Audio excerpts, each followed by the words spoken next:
Marc, can you tell me more about Compliancy Group? My pleasure. So we are in the business of helping simplify compliance so that our clients can confidently focus on their business. We really want to make this a cost-effective and simple program for people so that in the end, whether you are dealing with clients and or patients, having a culture of compliance is to help you improve your operations. There's a lot of great data around that. The more educated your staff are, one, greater security, lower liability, but ultimately that culture of compliance helps them serve or know how to serve your patients and or your clients more effectively. So, Marc, there are many ways to address HIPAA regulations, and most of these can sound pretty confusing. What does the federal government consider an effective way to address compliance? So, actually, there is a very specific document that the government supplied. It's actually called the 7 Fundamental Elements of an Effective Compliance Program. What most people are kind of surprised about is their presumption is that to be compliant is a very high-tech, complicated thing. In reality, because the way the law was written, and it has to be effective or utilized or enforced against everything from a very small independent doctor's office with 1 to 2 employees, all the way up to the largest hospitals or software players in the world, or I'm sorry, in the United States. So the 7 fundamental elements is based on 2 things. 1, your ability to prove your good faith effort.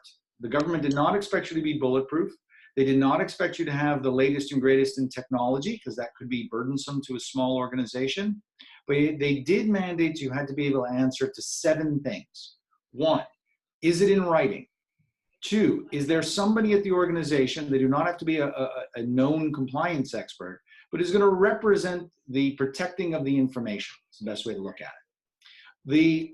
The rest are things like having effective training, effective monitoring and auditing, effective communication. The reason why they like the word effective is what is effective for my firm, or let's say, Pawbox, we're both technology organizations, may or may not be effective for a healthcare organization where, we're seeing patients. So the concept of effective monitoring, auditing, training, and communication is a concept.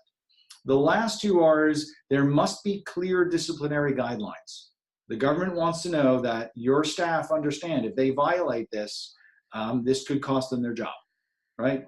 The very last thing is really part of the change in the way the law happened recently, and that is all detected incidences must be investigated and reported. So depending on what the issue was, it might need to be reported within 60 business days, that quickly, or at the end of the year. So when they talk about being, what is required, it is those 7 things. Thank you. Many people are only concerned with security, but their law requires a lot more. How do HIPAA compliance and cybersecurity intersect? Great question, because so many people think that, and in today's world, truly, you need to be doing both. Okay, HIPAA as a law is 20-something years old, and that what was considered a security risk or a technical issue 20 years ago is very different than today.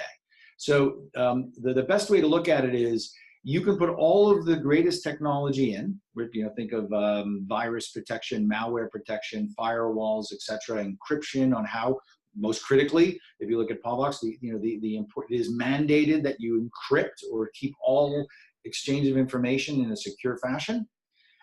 Where compliance and security becomes so critical is you could do all of the tech correctly, but if you fail to address what is the human element, it won't work, right? So you could write a policy or procedure that says you're never allowed to email PHI, but that's not realistic in today's world, right? So things like, some of the statistics are 76% of the breaches that occur were caused by human error.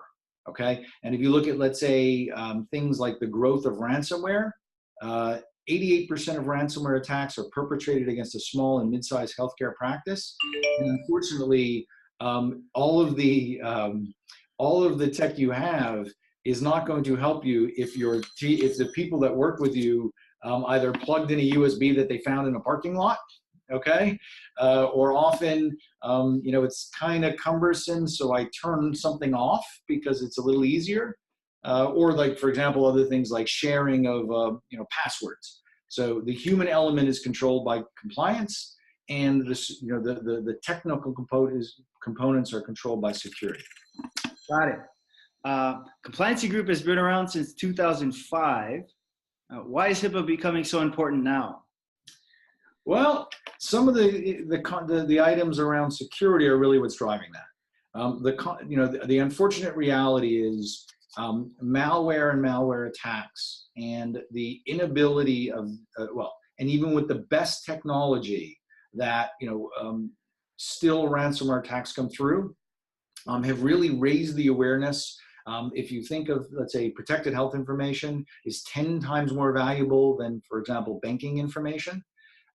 This has become a very, and the majority of healthcare is a small, mid-size, and far more vulnerable, that the concept of bringing security down to the most basic of level and the smallest of institution or organization has now become very critical. The other part of it is because of a couple of different issues that happen where, so for example, 30% of the breaches that occur were caused by a vendor that was serving a client. So the Omnibus Rule, without getting too techie, was put into effect to specifically say anybody who's involved with PHI in any way needs to be HIPAA compliant, which means they have to be able to prove that they have made a good faith effort to assess all their risks and ultimately protect that PHI. So that law change was actually the end of, was the beginning of 2014. It had a 2-year grace period, so you're just beginning to see the enforcement of it. So for example, the largest fine ever levied at $16 million is an illustration of how serious the government is about this, because they, unfortunately, whether we like it or not, the world of identity theft, etc., is so prevalent. If you look at statistics like 1 in 10 people will lose a smart device in a given year, which means if you have an office of 10 people, I can guarantee you that you will have a breach and have to report it to the federal government because of that. So you really want to be bringing both your security and your compliance or your culture around understanding the sensitivity of this to the most basic levels. Got it. Well, thanks a lot, Marc. Thanks for your time, man. Really appreciate it.